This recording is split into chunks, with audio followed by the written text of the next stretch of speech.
It happened in broad daylight right when the ranch was busiest. The hum of sprinklers, the buzz of my tools, the kids chasing the dogs through the yard, and then everything went silent, power gone. At first I thought it was the grid, but then I saw her, Karen, standing bold as brass at my breaker box, hand still clutching the lever like she'd just won a prize. Her grin lasted 3 seconds. Because Pops didn't build this system, I did. Backup generators roared alive, floodlights snapped on, and my canine unit bolted toward the fence, barking so loud, the whole neighborhood turned their heads. Joey hollered from his porch, "Karen, you've lost it." Phones came out, neighbors recording. Karen shrieked, pointing at me, "He's trespassing on community power lines." But what she didn't see was the sheriff's cruiser rolling up the gravel, red and blue flashing against the midday sun. That was the moment she realized she hadn't cut my power, she'd lit up her own downfall. And before the sheriff hauled her away, you need to know how this war started. I've always lived by one rule: never depend on someone else for what you can build yourself. That's why my ranch runs on independent solar panels, backup generators, and a breaker system I designed after leaving the military. See, I didn't want my kids to grow up waiting on utility trucks during storms or worrying about brownouts. I wanted a place where the lights stayed on, the gates stayed locked, and the dogs stayed sharp. My canine unit isn't just for show, they're family, trained to protect and loyal enough to lay down their lives for us. Life here had balance, mornings fixing fences, afternoons training the dogs, evenings grilling with Joey and Goldstein while kids ran barefoot through the grass. We didn't bother anyone. We didn't need anyone. But Karen hated that. She slid into Oak Creek with a clipboard smile, calling herself the HOA's safety chair. First it was too many dogs. Then your generator looks unapproved. Always dressed in pastel like butter wouldn't melt in her mouth. But every word came sharp in. She didn't care that my permits were clean or that the county had cleared my wiring years ago. What she cared about was control. And from the way her eyes lingered on my breaker box every time she strolled past, I knew she'd eventually reach for the switch. I just didn't realize how far she'd go until the day the yard went silent. Out here, a ranch isn't just open land. It's a machine, a network, a system that only works if every piece is built right. I designed mine to stand on its own. Solar panels stretch across the barn roof, batteries hum in a steel cabinet, and a backup generator sits in the shed like a soldier waiting for the call. I wired every breaker myself, ran conduits underground, and tested them twice. Some men trust city grids. I trust what I can see with my own eyes. Each morning starts the same. The sun breaks over the pasture, light bouncing off metal panels. My boots crunch across gravel as I head to the kennels. The dogs bark once, sharp, ready, like they've been waiting on me. They're canines trained, disciplined, and loyal. Not ornaments, not pets. They are protection, partners, family. I feed them, walk the perimeter, check every latch, every line. Meanwhile, my kids race through the grass shouting and laughing, chased by wagging tails. That sound, the mix of joy and discipline, reminds me why I built this place to last. I came back from the military with one conviction: never let anyone else control your lifeline. Overseas, I saw what happens when power, water, and safety depend on someone else's timetable. Delays cost lives, so when I built this ranch, I swore it would run without permission slips, or waiting on repair trucks. If a storm hit, we'd still stand. If the grid failed, our lights stayed on. If trouble came, the dogs would sound first. That's independence. And independence feels like oxygen, but it also draws eyes. Neighbors who spend their days arguing at HOA meetings don't understand it. They see self-reliance and call it defiance. They see working dogs and call it disorder. They see backup power and call it unapproved. I've learned something out here. Freedom unsettles people who only feel safe inside rules. To them, my system wasn't safety, it was a threat. And threats, in their minds, had to be controlled. Karen didn't arrive with a storm, she arrived with a smile. A thin, polite, carefully rehearsed smile that never touched her eyes. The HOA had given her a new title, safety chair. She wore it like a crown, pastel visor, clipboard tucked under her arm, and the kind of voice that could make even good mornings sound like warnings. Her first comments came casual. Generators can be dangerous if they're not inspected. I told her the county inspector had already signed off. She nodded, scribbled on her clipboard, and mentioned community aesthetics. That was her word for everything. A barking dog? Aesthetic disturbance. Yard lights on too long? Aesthetic hazard. Even the solar panels on my barn roof earned a frown. She wanted them less industrial. I laughed it off at first. Joey next door did too. If she starts citing us for mismatched socks, I'm moving, he joked.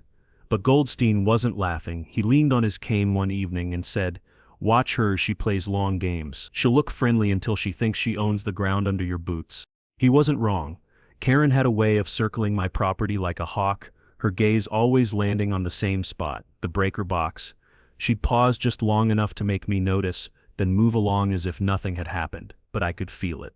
She wasn't worried about safety, she was plotting. Soon the notes turned sharper. Yellow slips folded in the mailbox. Potential violation noise from kennels. Potential violation lighting intensity exceeds standard. Always signed neatly with her title, always stamped with the HOA's seal. It was her way of planting a flag.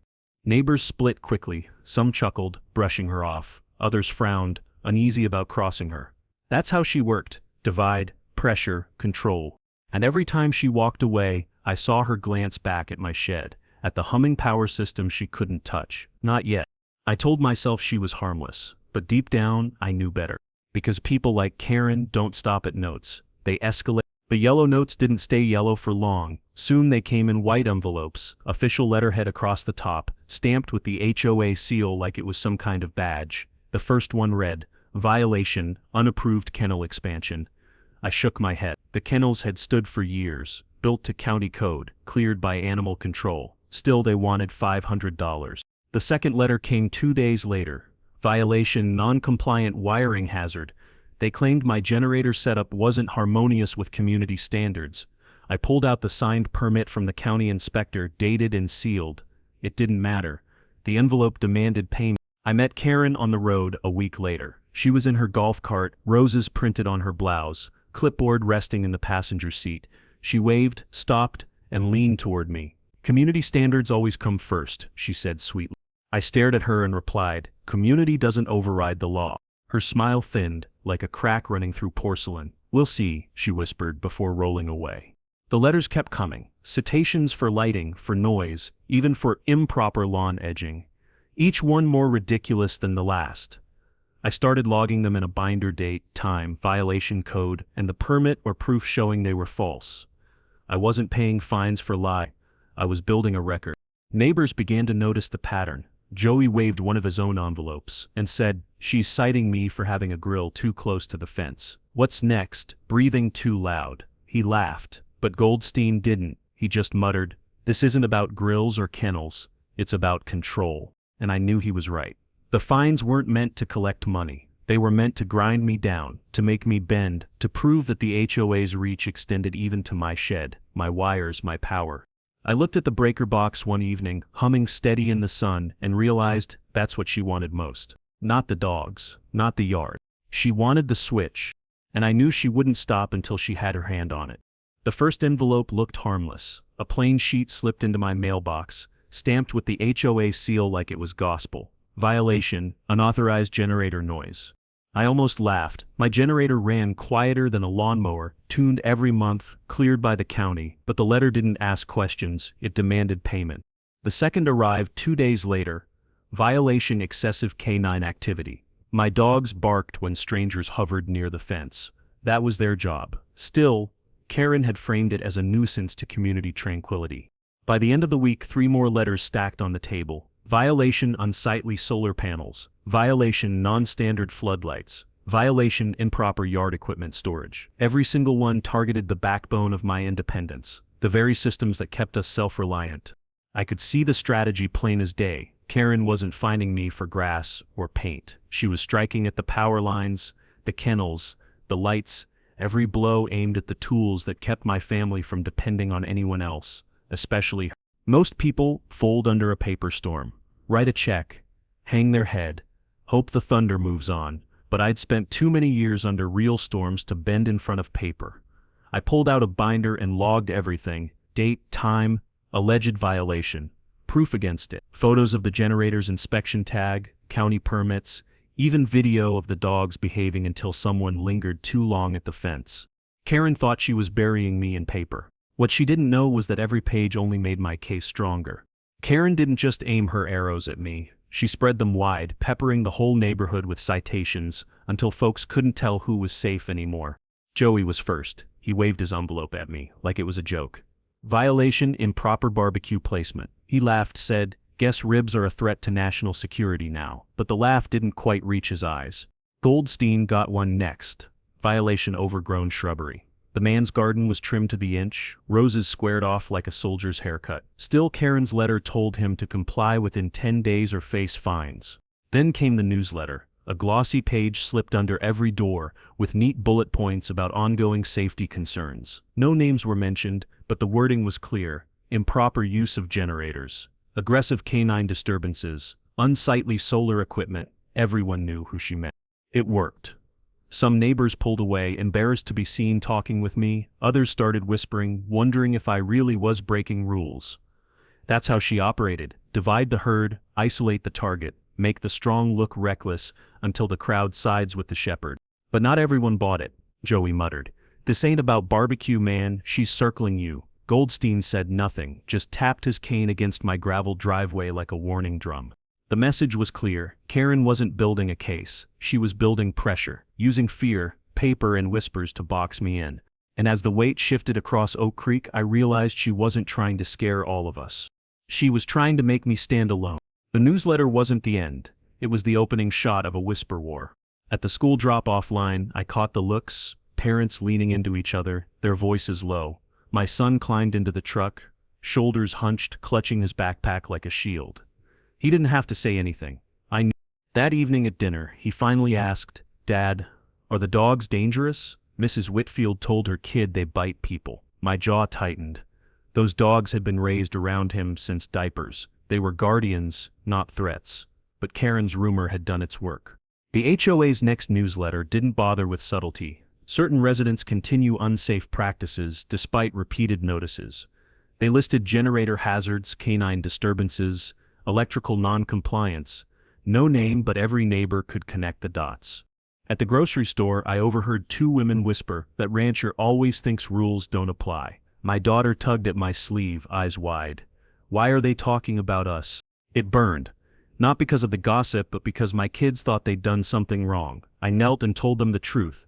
This isn't about you, this is about control. Don't ever doubt the dogs, don't ever doubt me. I went home, opened the binder, and slipped the newsletter inside. Every lie, every smear, every twisted word was more proof. Karen thought she could turn my neighbors against me with gossip. What she didn't realize was that every rumor only sharpened my resolve. I decided it was time to push back.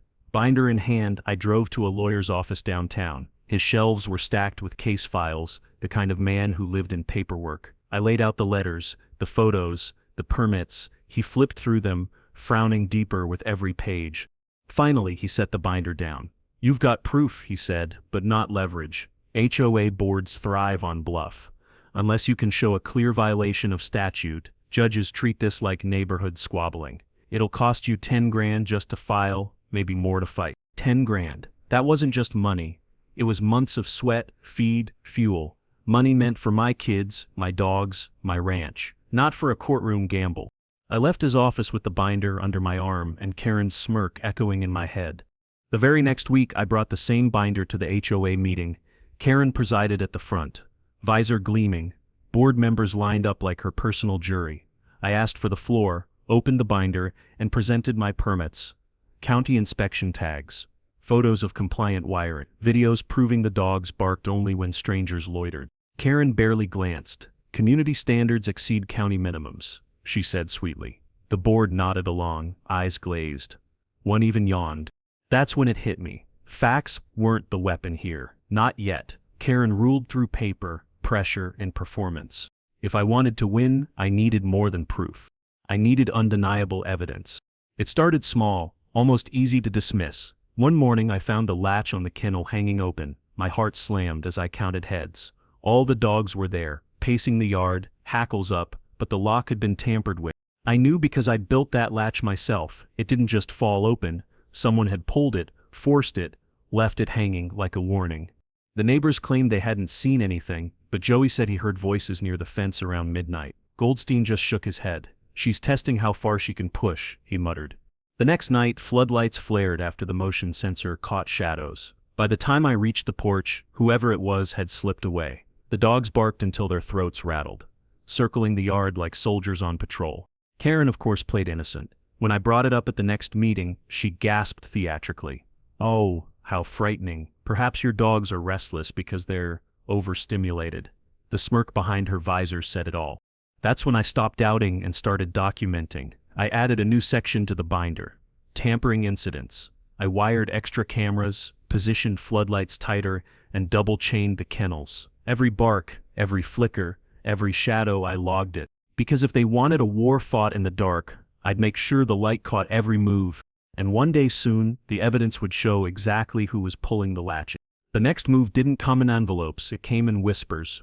One afternoon, Joey jogged across the pasture, paper in hand. "You seen this?" It was a flyer slipped under doors. Community update, potential rezoning for common areas. At first glance, it looked official, but the wording was slippery. Certain parcels may be evaluated for shared community use, including waterfront and utility-adjacent properties. My land, my lake, my breaker shed, all shaded in pale gray on the map. Goldstein studied it with a scowl.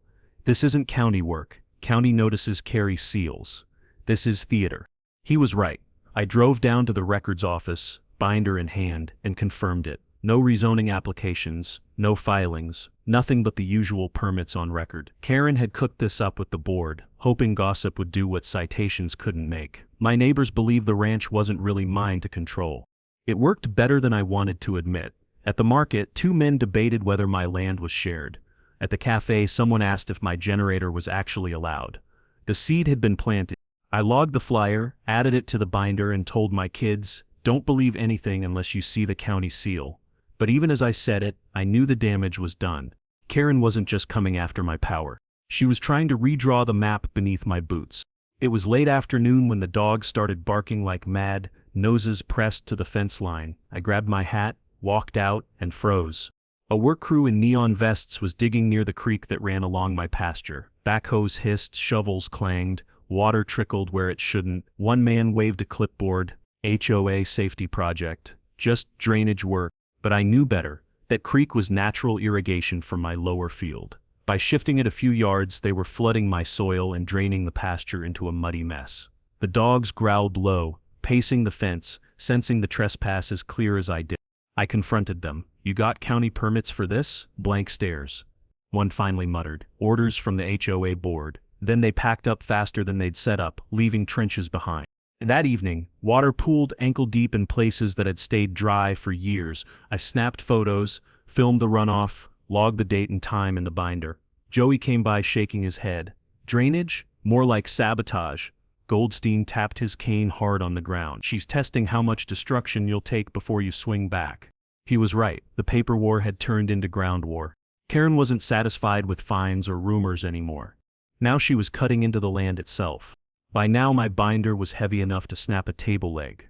Citations, photos, videos, newsletters, flyers, every move Karen made cataloged, but the thicker the record grew, the sharper her attacks became.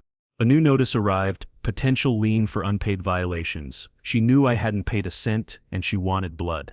At the same time, the newsletter sharpened its tone. Persistent non-compliance places the community at risk. Neighbors read those lines and shifted further away, afraid that siding with me meant inheriting her wrath. The kids felt it too. At school, whispers followed them. "His dogs are dangerous, their house is off limits." My daughter asked if we should sell the ranch. I told her no, but inside, the question cut deep. Joey tried to lighten the mood. "Man, at this point she'll fine you for breathing too hard." Goldstein, ever the realist, just said, "Pressure breaks weaker men, don't let it break you." So I doubled down. Every evening I checked cameras, fed the dogs, and updated the binder. Evidence was my weapon, patience my shield. But each letter, each rumor, each staged project gnawed at the edges of peace. Karen thought she was closing in, wrapping me tight in paper, gossip, and intimidation. What she didn't see was that I was no longer playing defense. I was preparing for the moment I'd turn the pressure back on her. The day after the creek diversion, I drove into town with the binder riding shotgun. The county records office smelled of dust and old paper, the kind of place where truth hides in plain sight. I asked for access to HOA filings and property records. The clerk slid a stack across the counter with a shrug. "Be my guest, most folks don't bother reading the fine print." But I wasn't most folks. Page after page, I saw Karen's signature, tidy and precise. Notices about generator compliance, canine disturbances, and lighting hazards. Except when I cross-checked against county code, the citations didn't match. They referenced rules that didn't exist, standards that belonged to nothing more than HOA imagination. I flipped deeper, tracing property maps. The boundaries were crystal. My parcel sat outside HOA jurisdiction. The breaker shed, kennels, even the pasture, all excluded in filings. Yet Karen had issued fines as though she owned the lines herself. The deeper I dug, the sloppier it got. Duplicate citations filed without board votes. Inspection notes with no inspector names. Envelopes marked urgent but unsigned. It wasn't just petty harassment anymore, it was a paper trail of overreach. Then I found it, a scanned permit from the county utilities office, stamped years before Karen ever set foot in Oak Creek. Clear as day, generator and auxiliary power system approved for residential use, independent of community utilities. Karen could frown, gossip, or stamp as many envelopes as she liked. She couldn't erase a county seal. I slipped the copy into my binder and felt the weight shift. The HOA thought their paper storm could bury me, but buried in their own records was the proof that could bury them. Back at the ranch, I spread the documents across the kitchen table like a deck of cards. Each page told a story Karen didn't want told. County inspection tags with signatures. Photos of my solar panels installed by licensed contractors, generator permits stamped in bold ink, approvals that carried more weight than 1,000 HOA citations. I read the language slowly, savoring it. Meets or exceeds county safety requirements. Noise level compliant with residential code. Karen's favorite accusations: too loud, too unsafe, too disruptive, collapsed under the fine print. Joey stopped by and leaned over the table. "So basically you're more legal than the board itself," he said, chuckling. "Man, I ought to frame these." But for me, it wasn't about bragging rights, it was about leverage. Karen's entire game rested on intimidation, on convincing neighbors that HOA standards outranked the law. The truth was simple: they didn't. HOA rules can't override county code. A local inspector's seal trumps a board member's clipboard every single time. I highlighted every line that proved it, added tabs to the binder, and marked the permit with a red flag. This wasn't just defense anymore, it was ammunition. Still, the thought gnawed at me. If Karen knew these permits existed and she had to, why risk fabricating citations that couldn't stand up to scrutiny? Unless she thought I wouldn't dig this deep. Unless she believed fear would keep me from turning the pages. That was her mistake. Because I wasn't just collecting paper anymore, I was building a weapon. And once it was ready, I planned to drop it squarely on her desk. I carried the binder back downtown, heavier now with highlighted permits and flagged pages. The same lawyer who'd once told me the case was weak raised his eyebrows when I set it on his desk. He flipped through the evidence, pausing longer this time. County inspection stamps, noise level reports, HOA citations that referenced non-existent statutes. Then the utilities permit with its bold seal. He tapped the page twice. "This changes everything." Last time he'd quoted 10 grand just to file. This time he leaned back, fingers steepled. "You've got proof of overreach. Clear, undeniable. If they push further, you can not only defend but counterclaim. Harassment, fraud, abuse of authority." He looked at me with something different in his eyes: respect. I asked, "So what now?" He closed the binder carefully. "Now," he said, "we have leverage. I'll take this pro bono. You win, and we recover fees from them. They want to play games? We'll play chess." For the first time since the lights went out, I felt the weight lift. Someone outside the ranch finally saw what I saw. Karen wasn't protecting the community, she was breaking it. When I left his office, the air felt sharper. I wasn't walking out empty-handed anymore. I was carrying the start of an offensive, but even with a lawyer on my side, I knew this wouldn't end on paper alone. Karen wasn't the type to fold at the sight of a stamped permit. She'd double down, escalate, and when she did, I'd need more than law on my side. I'd need backup that wore a badge. A week later, I found myself at the sheriff's substation, binder in hand. Deputy Harris, a veteran with steady eyes, motioned me into his office. He scanned the documents slowly, lips tightening at each bogus citation. Finally, he closed the binder and leaned back. "Here's the line, plain and simple. Civil trespass is when someone wanders where they don't belong. HOA might argue that's their business. But when a person tampers with locks, cuts power, or redirects water, that's criminal trespass. They've crossed it." The words landed heavy. It wasn't just annoyance anymore. It was crime. I asked, "So what happens if it keeps up?" He rested his hands on the desk. Then it's my badge on your property line, and their clipboards won't mean a thing. For the first time, I felt a current of confidence stronger than the hum of my generator. If Karen wanted to weaponize the HOA, fine. I had the law itself waiting in uniform.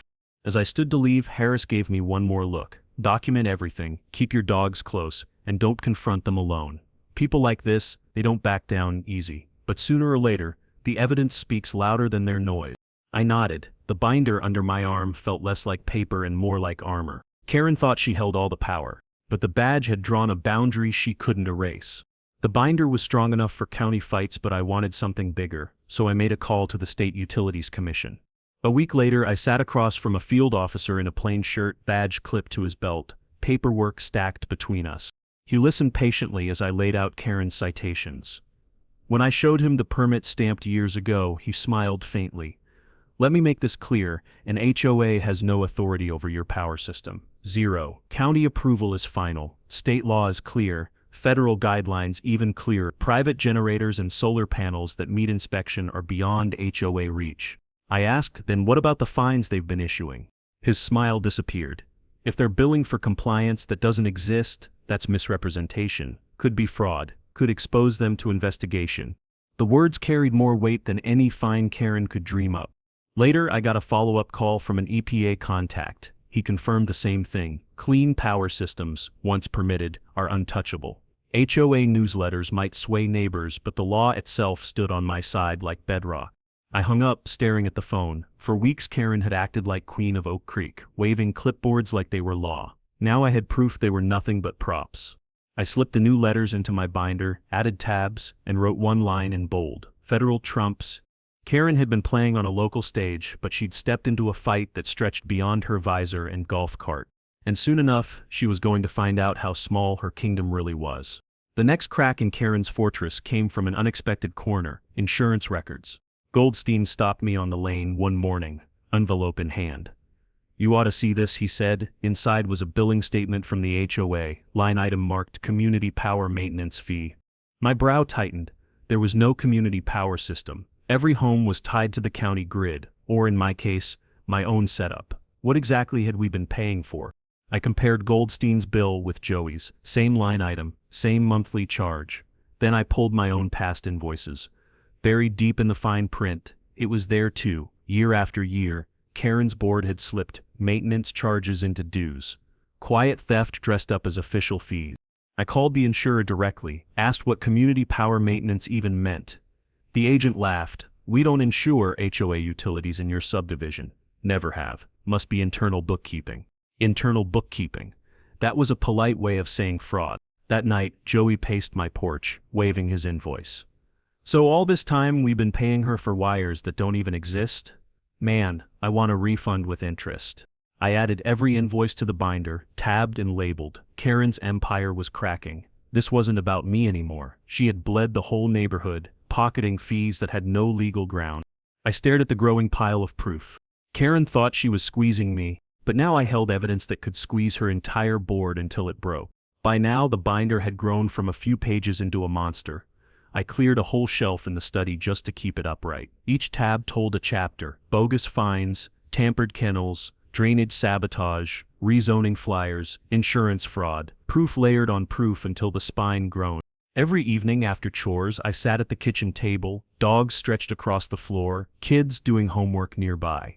I sorted papers while the generator hummed outside like a steady drumbeat. Each plastic sleeve I filled was another nail in Karen's coffin. The dogs seemed to know what I was doing. They'd lift their heads whenever I slid a new document into place, tails thumping like approval. Guardians not just of the yard, but of the truth. Joey dropped in one night and whistled low. Man, that ain't a binder anymore, that's an arsenal. He wasn't wrong. I logged timestamps, geotagged photos, even voice memos of neighbors whispering about Karen's tactics. What started as defense had turned into offense, a record sharp enough to cut through every layer of her lies, and as the binder thickened, something in me shifted too. I wasn't just a man holding the line against fines and gossip. I was a hunter, patient and quiet, waiting for the perfect moment. Karen thought she was burying me under paper. But what she didn't see was that every page I logged was a trap being set. And soon enough, she'd walk right into it. By the time Karen cut my power the second time, I was ready. She thought flipping a switch at the edge of the subdivision would scare me into compliance. What she didn't know was that my ranch had been wired for independence from the very start. The generator hummed like a heartbeat, solar panels tilted toward the sun, and the breaker system I'd built with my own hands routed power where it needed to go. But I didn't stop there. Each evening after chores, I walked the perimeter with my canines at my side, their ears pricked at every sound, their eyes glowing sharp under the floodlights. One bark from them was enough to stop any intruder cold. Karen called them a nuisance. I called them family, and in a fight, they were my warning sirens. The binder had grown too, pages heavy with permits, invoices and proof of every lie the HOA spun, tabs in red for fraud, blue for bogus fines, green for county approvals. Each section was a trap waiting to be sprung. I checked the yard cameras, tested the motion lights, and walked back inside to where my kids were finishing homework.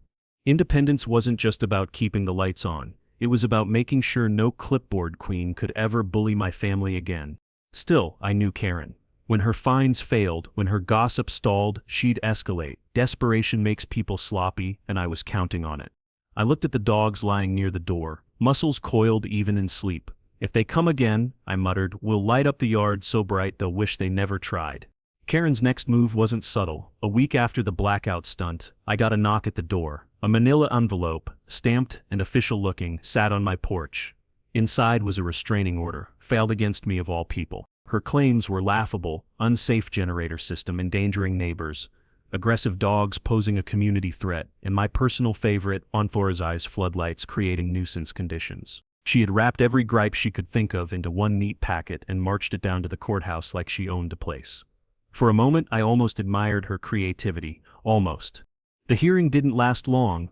I walked into the small county courtroom with my binder tucked under my arm. Karen sat at the opposite table, lips pressed thin, her HOA allies flanking her like bodyguards.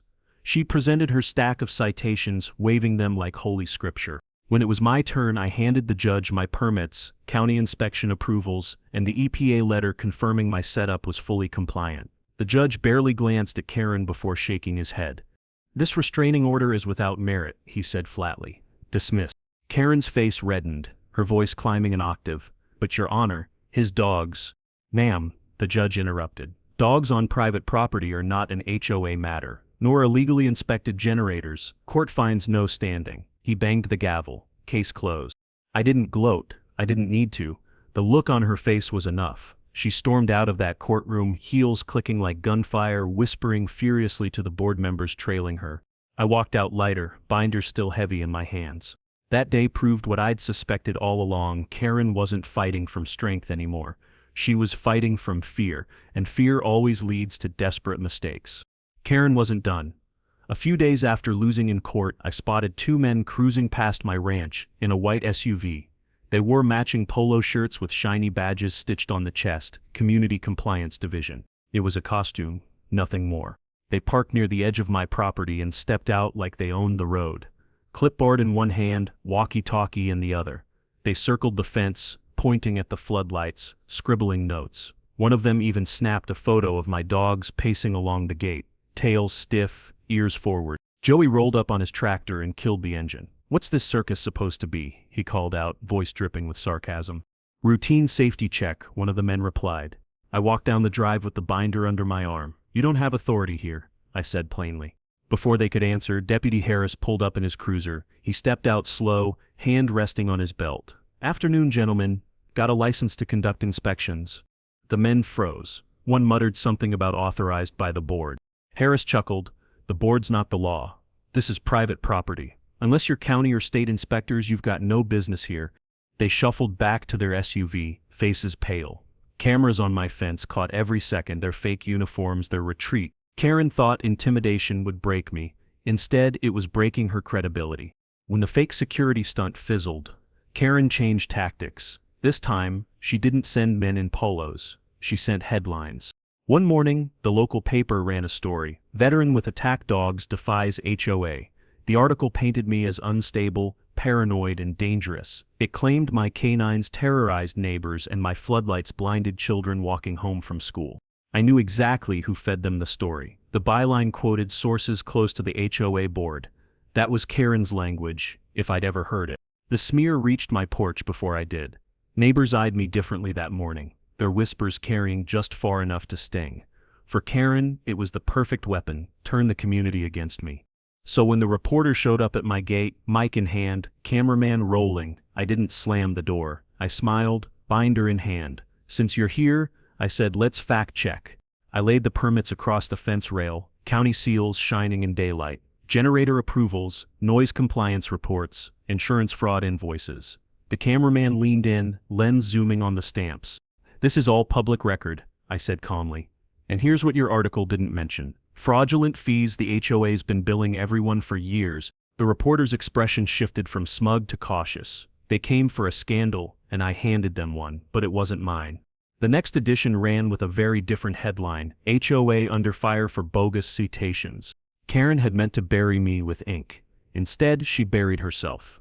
Karen's last card was spectacle. If the courts, the deputies, and the press hadn't broken me, then maybe a full-blown performance would. It started with flyers slipped under doors, community safety inspection, attendance encouraged. By noon on Saturday, a caravan of HOA board members, neighbors, and 2 uniformed officers were marching up the lane toward my ranch. At the front, Karen strutted like a parade marshal, clipboard tucked under her arm. She stopped at the fence line, turned toward the small crowd, and raised her voice. This property has violated multiple community standards. Unsafe dogs, unauthorized power systems, and blinding floodlights. Today, we show the truth. Gasps rippled through the neighbors. Cameras clicked, phones recorded. I walked out calm, binder under my arm, dogs at my side. Their hackles rose, but one sharp whistle brought them to heel. I didn't need barking. I needed proof. Karen jabbed her finger toward the generator shed. He's trespassing on community land. That power station doesn't belong to him, it's ours. The officers exchanged glances. The taller one stepped forward. Sir, do you have documentation to clarify this? I flipped the binder open but didn't reveal the page yet. Oh, I've got more than documentation. I've got every lie and every false citation they've pushed against me. The crowd hushed. Even Joey, standing near the back with a bag of popcorn, went silent. The officer held out his hand. Let's see. Karen smiled wide, convinced the moment belonged to her. But as I slid the permits free, I saw her smile falter. Because she knew exactly what I was about to show. The officer took the first page, holding it up so the daylight caught the county seal. Permit for auxiliary generator approved and inspected. Dated 7 years ago. He flipped to the next solar panel clearance, noise compliance, floodlight safety, each one stamped, signed, and irrefutable. Karen's smile cracked. Those are outdated, irrelevant. The deputy cut her off. No ma'am, these are current, county and state both signed off. HOA can't override these approvals. A murmur rolled through the neighbors, phones rose higher, lenses zooming closer. I pulled one more sheet from the binder, the insurance invoices with that fake community power maintenance fee. I held it up for the officers to see. And this is what we've all been paying for. Wires that don't exist. A system that was never built. Where's that money going, Karen? Her face flushed crimson, voice climbing. This is slander. He's twisting documents to attack me. But the sheriff stepped forward then, voice low and steady. Karen, I've been on this beat 20 years. I know slander when I hear it, and I know fraud when I see it. He tapped the permit copy in his hand. This lake's never been yours. And this power setup, it's his, not the HOA's. The crowd gasped. Karen staggered back a step, clutching her clipboard like a shield. Her board members shifted uneasily, avoiding her gaze. I didn't raise my voice. I didn't need to. The paper spoke louder than anything I could say, and in that silence I felt the tide turn. The tension hung thick as the sheriff lowered the permits. Karen's face was crimson, clipboard trembling in her grip. She opened her mouth to shout again, then the motion lights clicked on. The yard exploded in daylight. Floodlights blazed across the fence, throwing sharp shadows over the crowd, and with that glare came the sound that froze every step, a low, rolling growl. My canine surged forward to the gate, hackles bristling, eyes locked on the intruders. Not chaos, not frenzy, pure discipline. They stood shoulder to shoulder, a living wall of muscle and teeth, waiting for my signal. Karen stumbled back, nearly tripping over her own heels. See, she shrieked, voice cracking. Dangerous animals, out of control. But the sheriff didn't flinch. He glanced at me. Control your dogs? I gave one sharp command. Instantly, the growls cut off. The canine sat, jaws shut, eyes still burning holes through the fence. The crowd gasped, some even applauding softly. "Looks like they're better trained than half the board," Joey quipped from the back. Laughter rippled through the neighbors, breaking the spell. The sheriff faced Karen squarely. "This inspection is over. HOA has no authority here. Stand down or face charges." Karen's hands shook, knuckles white around her clipboard. Her board members shuffled away, one by one, until she stood alone in the harsh glare of my lights, the dogs watching her every move. She tried to speak, but the words died on her tongue, because everyone could see it now. Her power wasn't real, and mine had never been brighter. The morning after the so-called inspection, Oak Creek felt different. You could hear it in the way doors shut, in the way neighbors lingered at mailboxes just a little longer. Gossip moved fast here, and by sunrise everyone had heard the same story. The HOA had been slapped down in front of the whole community. It didn't take long for the fallout to start. By midweek, 2 board members had resigned quietly, their names pulled off the newsletter masthead without explanation. The fines that once stacked on my porch were suddenly under review, and the HOA's lawyer, one who'd barked about compliance obligations just months earlier, was nowhere to be found. The sheriff's office added weight to the shift. An official notice circulated: HOA has no jurisdiction over private power systems meeting county and state permits. Short, sharp, and final. It wasn't just my fight anymore, it was policy. Neighbors who once whispered behind my back now whispered about Karen. At the corner store, I overheard a clerk mutter, "That lady's finished," as Karen's SUV rolled by. Her visor and clipboard, once symbols of authority, had become a punchline. But the real storm was still on her horizon. The county finance office began sniffing around those mysterious community power maintenance fees. Fraud wasn't just a word thrown around at barbecues anymore, it was a line item on an investigator's desk. One evening, Joey leaned over my fence, grin wide. "Never thought I'd see the day when the HOA backed down. Guess the dogs weren't the scariest thing on this ranch after all." I laughed, but inside I knew it was bigger than that. Karen wasn't just losing a fight with me, she was losing the illusion that had held this neighborhood hostage for years. Still, I caught sight of her SUV now and then, idling longer than necessary at the stop sign near my drive. Her empire was cracked, but her anger, that was still very much intact. By the end of that month, Oak Creek looked nothing like the place Karen once ruled. The board, what was left of it, had no choice but to rewrite the bylaws. For the first time, those meetings weren't closed-door whisper sessions. They were held in the open clubhouse, with every seat filled and every hand raised. The language changed, too. Gone were the vague threats about community standards. In their place came clear, safety-focused rules. Caps on fines, mandatory transparency in budgets, and an independent auditor to review accounts every quarter. It felt less like control and more like cooperation, and the neighbors responded. They showed up, they spoke up, and for the first time in years, nobody looked over their shoulder before doing it. One Saturday, the board hosted a community picnic at the Greenbelt. No clipboards, no citations, just tables of food, kids playing tag and laughter rolling where fear used to live. Joey, with a hot dog in one hand and sweet tea in the other, pointed at my dogs lounging near the edge of the crowd. "I say we make those 2 honorary security officers," he joked. The laughter that followed was loud enough to echo off the trees. I couldn't help but smile. The same canines that Karen once tried to brand as weapons were now seen as protectors, symbols of peace, not threat. Neighbors approached me more openly now. Some offered thanks, others apologies. Even the ones who had once signed Karen's letters admitted they'd felt pressured, tricked into silence. The shift wasn't just in bylaws, it was in the air we breathed. Oak Creek was rewired, not with power lines, but with trust. And as I stood under the bright daylight, surrounded by voices no longer afraid to speak, I realized something: this fight was never just about lights or fines. It was about proving that a community works best when it's built on respect, not intimidation. But in the back of my mind, I knew Karen's silence was temporary. People like her don't vanish, they wait. The first real test of peace came on a quiet evening, weeks after the so-called inspection had crumbled. The sun was sinking low, casting long shadows across the yard, and for once, I wasn't pacing with a binder under my arm. I was just a father standing on the porch, watching my kids laugh as they chased each other across the grass. The dogs were different too. No growls, no tense stares at the fence, just playful sprints after tennis balls, tongues lolling, tails wagging. The same floodlights that once illuminated conflict now shone on nothing more threatening than children playing and neighbors waving from across the lane. I couldn't help but think back to that first blackout. The panic in my daughter's eyes when the house went dark, the way the dogs had bristled, unsure if danger was at the gate. That night had carved a scar into me, and now, standing here with laughter bouncing off the siding, I felt that scar finally start to fade. Neighbors began to stop by again. One family brought over lemonade, another left a plate of cookies on the porch. Kids who once avoided the ranch now begged to play fetch with the canines. What Karen had tried to brand as dangerous was now the neighborhood's favorite attraction. We hosted a small barbecue that weekend. Nothing fancy, just burgers, hot dogs, and good company. Smoke curled into the air, mixing with the sound of kids splashing in a kiddie pool and adults trading stories without a hint of fear. Yet even in that peace, I noticed Karen's SUV once or twice, idling at the far end of the street. She didn't step out. She didn't dare.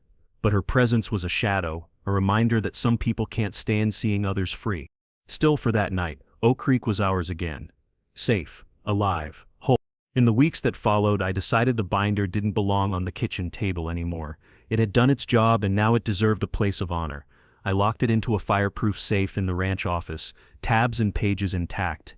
Every lie preserved for the day anyone dared try again. But I also wanted something visible, a reminder that truth had won. So I mounted a small plaque near the generator shed, polished steel, catching the sun. The words etched into it read, "Truth is heavier than intimidation, logs don't lie, permits don't lie." Every time I walked past it I felt steadier. My kids would grow up knowing that this ranch didn't bend to bullies. My dogs, lying watchful in the yard, stood guard not just over fences but over freedom itself. Neighbors started to treat the shed like a landmark. Some paused to read the plaque, others pointed it out to visitors, as if it were a monument. Joey snapped a picture one afternoon and said, "Ought to be in the county history book someday." For me, it wasn't about pride, it was about closure. Independence wasn't selfishness, it was protection. It meant that my family could live without fear and that the community could live without chains. Still, I never let myself forget that shadows linger. Karen's SUV hadn't been seen in weeks, but absence isn't the same as defeat. People like her retreat, they don't vanish. So when I closed my outro video to you all, I meant every word. Drop your worst HOA or Karen story in the comments. Subscribe and tell me where you're watching from, because one thing's certain: when communities stand firm, bullies fall. And if Karen was watching from her tinted window somewhere down the street, well, she knew the lights on this ranch weren't going dark again. Looking back, it's almost unreal how far this fight stretched. From blackout nights to bogus fines, from fake inspections to smear campaigns, it all came down to one truth. Facts don't lie. Logs don't lie. Permits don't lie. Karen tried everything in the book: power plays, paperwork, even parading officers she thought would bend to her clipboard. But at every turn, evidence crushed intimidation. And in the end, the light stayed on. The dogs stayed loyal, and the sheriff's word carried farther than any HOA threat ever could. This wasn't just a story about electricity or bylaws. It was about freedom. The kind you build with your own two hands, the kind you defend when someone tries to take it away. Independence isn't about isolation. It's about standing so firm that others feel safe to stand beside you. That's why Oak Creek is different now. Not because rules vanished, but because respect replaced fear. I can't pretend the battle erased every scar. I still glance at the corner sometimes, half expecting Karen's SUV to appear. And maybe one day it will, but if it does, I'll be ready, because I've learned that bullies only win when silence lets them. So if you've ever faced down an HOA, or a neighbor who thought power meant control, let this be your reminder: you're not alone. The law is bigger than their threats. Truth outlasts their noise. And no matter how dark it gets, there's always a way to flip the switch back on. Now it's your turn. Drop your worst HOA or Karen story down in the comments. I read them all, and your stories matter. Hit that subscribe button and tell me where you're watching from. Because this channel isn't just about one ranch, one fight, or one set of dogs. It's about proving over and over again that when communities stand firm, bullies fall. And if Karen's watching right now, I hope she's paying attention. Because the lights on this ranch, they're not going dark again.